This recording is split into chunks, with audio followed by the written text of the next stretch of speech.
Rahmatullahi wa Barakatuhu. Hi everyone, hope everyone is feeling good. Alhamdulillah, me and my brother are fine. In today's conversation, I'm going to be asking my brother a few things about Islam. He may not know what these things are, but he will know them very soon. Assalamu alaikum wa rahmatullahi wa barakatuhu. Wa alaikum salam wa rahmatullahi wa barakatuhu. Brother, I'm going to be asking you some questions. Are you ready? Yes. Okay, now let's begin. Do you know what the 5 basic duties are in Islam? Yes. Okay, since you know them, what is the first one? Shahada. Okay, can you explain to me a little bit what is Shahada? The declaration of faith. Do you know what Shahada is? No. Okay, Shahada means La ilaha illallah Muhammadur Rasulullah. Do you know what that means? No. Okay, since you do not know what Shahada means, I'll tell you. La ilaha illallah Muhammadur Rasulullah means there is no God but Allah and Muhammad sallallahu alayhi wasallam is his messenger. Do you understand what that means now? Yes. Okay, now that you understand that, let's go to number 2. Do you know what number 2 is? Salah. Okay, can you explain to me a little bit what Salah is? Okay, now that you don't know what Salah is, I'll tell you what it means. I'll tell you what Salah is. Salah is the 5 daily prayers that a Muslim must do. It is compulsory. The 5 prayers are Fajr, which is before sunrise, Zuhr, which is in the afternoon, Asr, which is midday, Maghrib, which is 20 minutes after sunset, and then Isha, the last one, is at nighttime. Do you know that's Salah, right? That's the 5 compulsory prayers a Muslim must complete. Now let's go to number 3. Do you know what number 3 is?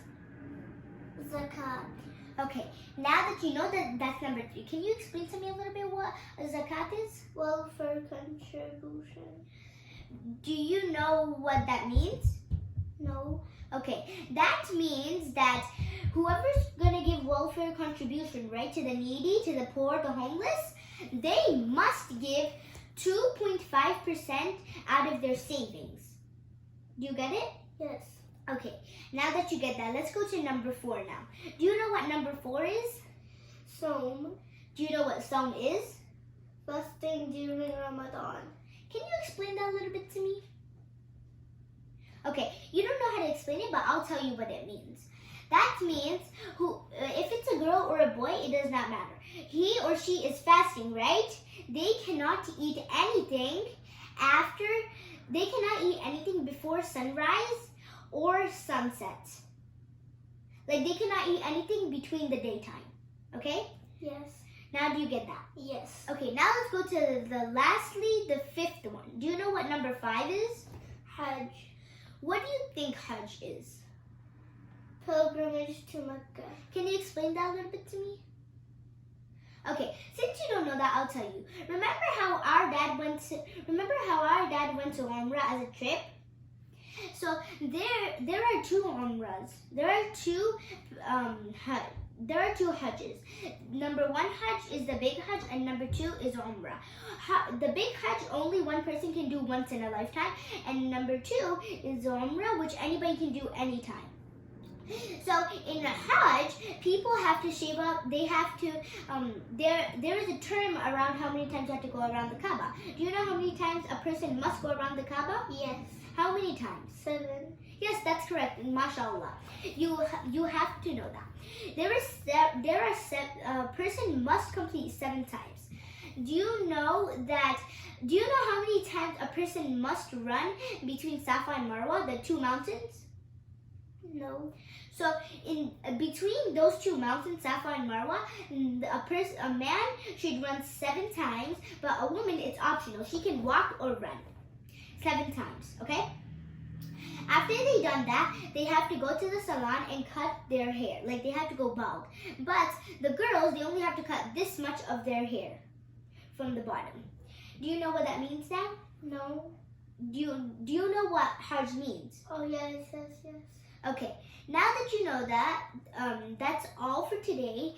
Thank you guys so much for watching our video and learning a little bit and learning so much about the 5 basic duties in Islam. Before we end this conversation today, I'm just going to add a little bit more to this video. The little bit more is that since there are 5 things, Allah subhanahu wa ta'ala said that there are 2 things for the rich people and there are 3 things that all the Muslims can do. The first thing is Hajj. Only rich people can do that because only rich people can afford the Hajj because it's very expensive nowadays.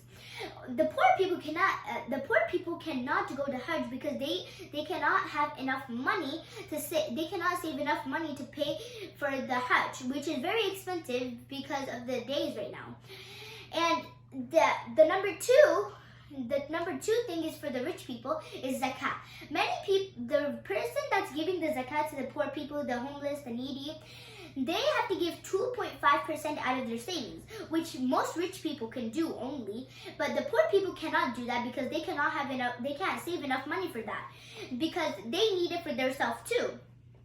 So those are the 2 things that Allah subhanahu wa ta'ala has given to the rich people. Now, these are the 3 things any Muslim can do.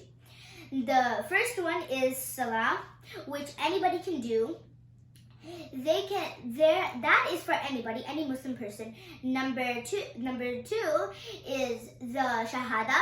Any person can do that because all you have to do is declare it. And last but not least is Saum. That one anybody can do because rich people and poor people can fast at the same time. Hope you guys enjoy me and my little brother's conversation. Assalamu alaikum.